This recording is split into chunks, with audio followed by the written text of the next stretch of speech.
কাপালি বাসার ভেতরে প্রবেশ করে বলল, কি হয়েছে বলো তো, সমস্যাটা কি? সমস্যাটা কি তোমার মেয়েকে গিয়ে জিজ্ঞাসা করো। গতকাল রাতে ভাই বোন দুজনে গ্রাম থেকে এসেছে।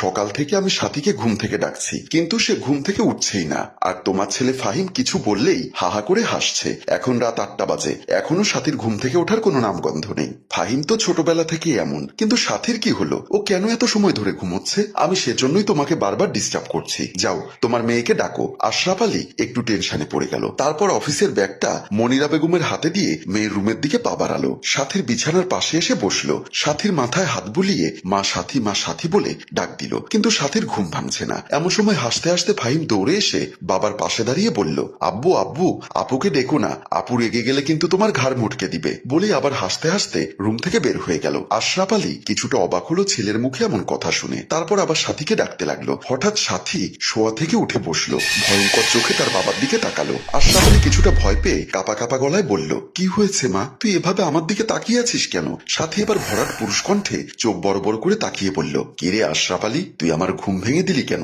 কথাটি শুনে আশরাফ আলী চমকে উঠে দাঁড়িয়ে গেল। মনে মনে ভাবলো, এটা তো সাথীর কণ্ঠ না, আর ও আমার নাম ধরে কেন ডাকছে? কাপা কাপা গলায় জানতে চাইলো, মা তোর কি হয়েছে? তুই আমার নাম ধরে ডাকছিস কেন? তুই আমার ঘুম ভেঙে দিলি কেন সেটা বল। আশরাফ আলী এবার প্রচন্ড ভয় পেয়ে গেল সাথীর চোখ মুখের ভাব ভঙ্গিমা দেখে। এক দৌড়ে রুম থেকে বের হয়ে গেল। রুম থেকে বের হতেই মনিরা বেগমের সামনে পড়ে গেল। স্বামীকে হাঁপাতে দেখে মনিরা বেগম অবাক হয়ে বলল, কি হয়েছে, তুমি এভাবে হাঁপাচ্ছ কেন? মনিরা, সাথী আমার নাম ধরে ডাকছে আর ভয়ঙ্কর চেহারা করে পুরুষ কণ্ঠে কথা বলছে। কি বলো, তোমার মাথায় কি সমস্যা হয়েছে? আমি যা বলছি সত্য বলছি। সাথীকে স্বাভাবিক মানুষের মতো লাগছে না, কেমন যেন ভয়ঙ্কর অদ্ভুত মনে হচ্ছে। কি সব উল্টাপাল্টা কথা বলছো? বলেই মনিরা বেগম সাথীর রুমের দিকে চলে গেল। আশরাফ আলী যেখানে আছে সেখানেই দাঁড়িয়ে রইল। রুমের ভেতর প্রবেশ করতে মনিরা বেগমের চোখ যেন কপালে উঠল। সাথী জানালার সাথে উল্টো হয়ে ঝুলে আছে, পা উপরে মাথা নিচে, আর মনিরার দিকে তাকিয়ে হাহা করে হাসছে। মনিরা বেগম প্রচন্ড ভয় পেয়ে গেল।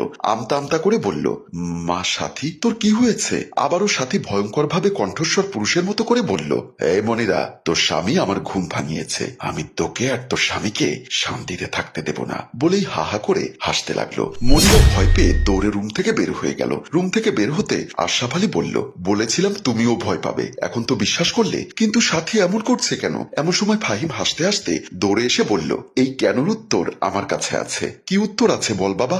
বলবো না। বলেই আবার দৌড়ে ফাহিম ওর রুমে গিয়ে দরজা বন্ধ করে দিল। মনিরা, আমার মনে হয় ব্যাপারটা কোনো স্বাভাবিক ব্যাপার না। এখন কি করবে? ছেলে মেয়ের ভালোর জন্য কিছু তো একটা করতেই হবে। আমার পরিচিত একজন তান্ত্রিক আছে, ওনাকে ফোন করে দেখি বাসায় আনতে পারি কিনা। তাড়াতাড়ি ফোন করো, যেভাবে হোক আমার ছেলে মেয়েকে সুস্থ করতে হবে। আশরাফ আলী পকেট থেকে মোবাইল বের করে তান্ত্রিকের নাম্বারে কল দিতে লাগলো। কিছু সময় পর মনা তান্ত্রিক